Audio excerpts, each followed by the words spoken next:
Hello, I'm Juicy Riviere, and today I'm going to be making an 1890s version of Loki. This outfit will be a mixture of the 1890s as well as Loki's general style. I will mainly be basing this off of Sofia Di Martino's character, as well as mixing it with a bit of 1890s. This is not aiming to be historically accurate, it's aiming to be historically inspired. See what happened if these characters had to incorporate their Asgardian style with that of the 1890s. Now, this outfit will be made up of a vest, a skirt. I'm aiming to do a black long skirt, and I will also be making a cape. I also need to make a blouse. This will be black. Right now though, let us of course get started on working on this blouse. I noticed a lot of blouses from this era have pin tucks on them.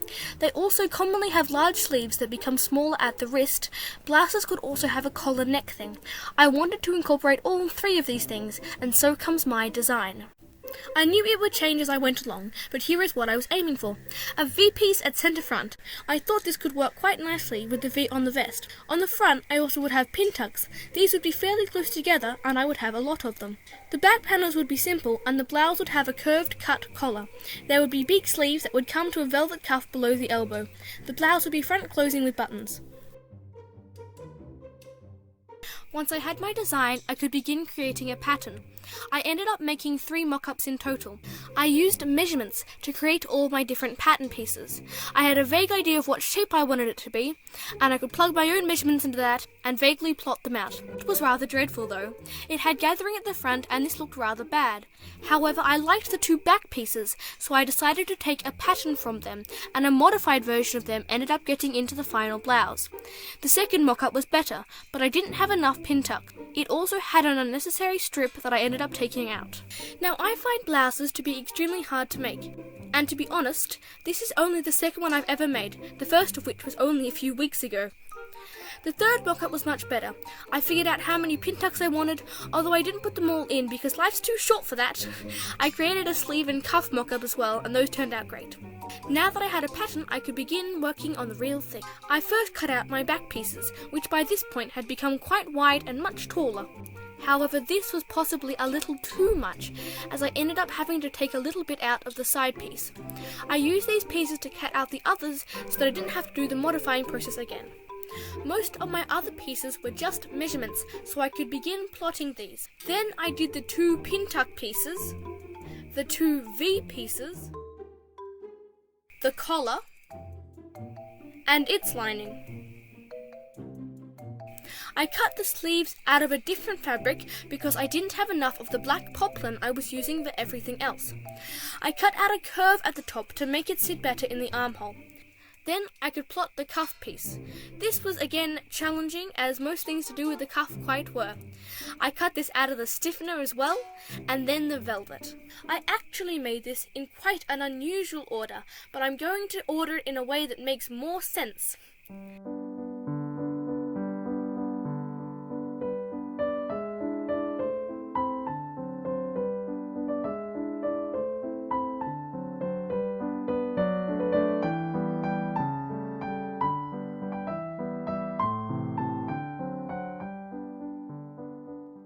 The pin tucks were sewn. There were 31 in total. Done! Each one was 1/4 of an inch, and they were all 1/4 of an inch apart. 1/4 of an inch is equal to 6 1/4 millimeters. Then I could sew on the top and bottom of both pieces to make sure the pin tucks would lie only in one direction. Then I could pin on the V's. I top stitched them down because this created a clean line and was much easier than sewing them right sides together.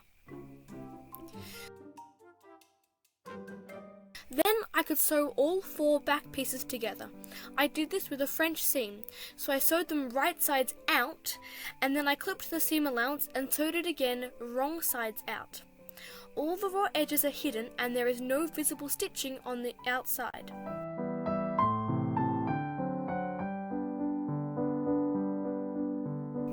Then I could sew the front to the back.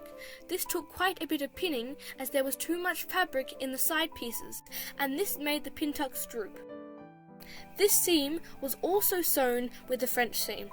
I kept the edge pin tuck out of the way when I was stitching, so it could eventually flip back and hide the seam. I also sewed the shoulder seam.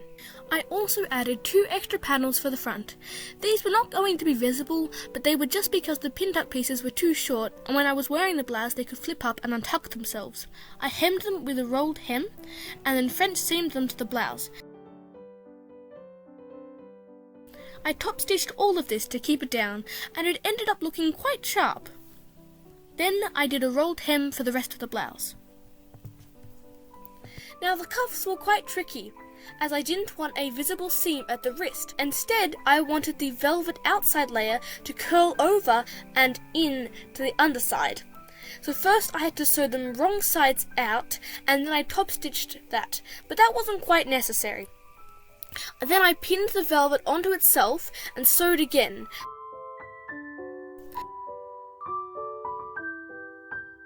With my 2 hemmed edges, I just simply hand sewed these together. I did this because it kept the whole thing flat, however it had no raw edges. And I think it turned out quite well. My stitching wasn't very visible, and I'm quite happy with the result. Now that both cuffs were done, I began sewing on some applique.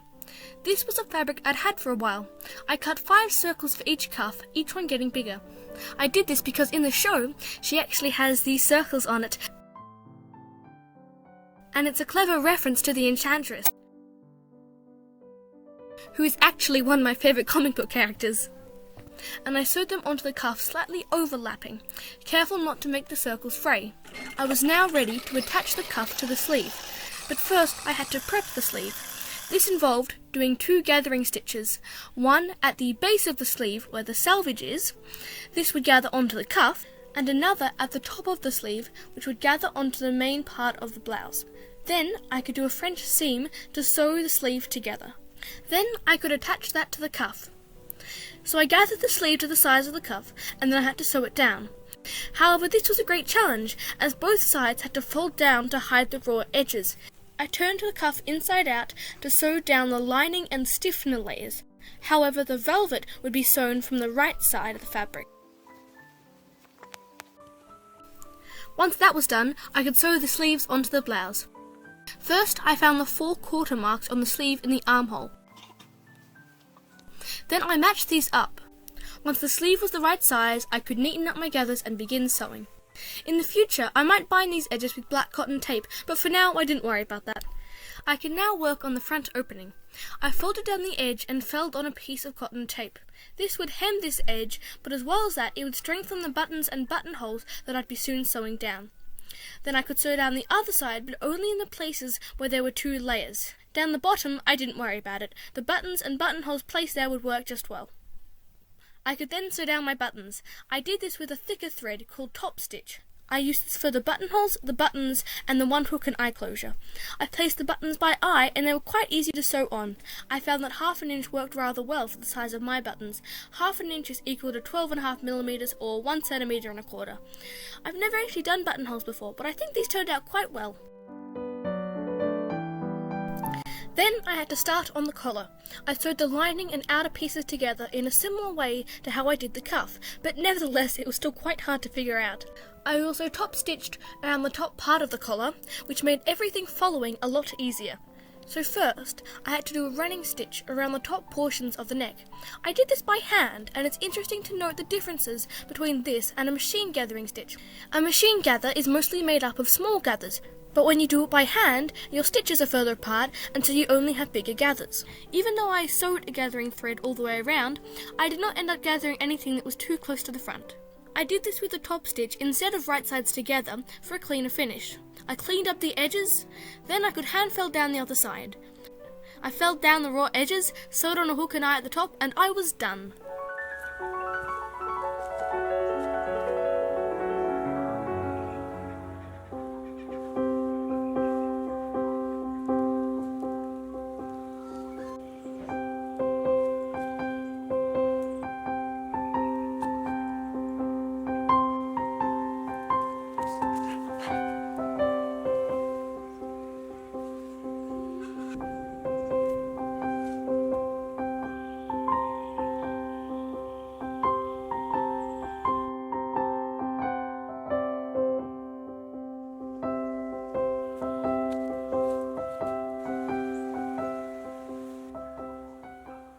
Overall, I'm extremely happy with how this project turned out. It's much more goth and extra than I had expected, but I think it's going to be a great starting point for my 1890s Loki. Here are 3 things that I liked and 3 problems I have with the final product. First, a positive. I love the sleeves. They are giant and the cuffs look amazing. I love the style and I think they turned out great. I love the inclusion of the circles in the original, and I'm really glad I could transfer that onto mine. Second, a negative. I didn't make the blouse long enough for my liking, so it might untuck. However, this problem can be easily fixed. Third, the buttons at the front are amazing. I think they look great. Yes, the buttonholes might be horizontal when shirts usually have them vertical, but I'm okay with that. And considering this is my first time with buttonholes, I'm pretty happy.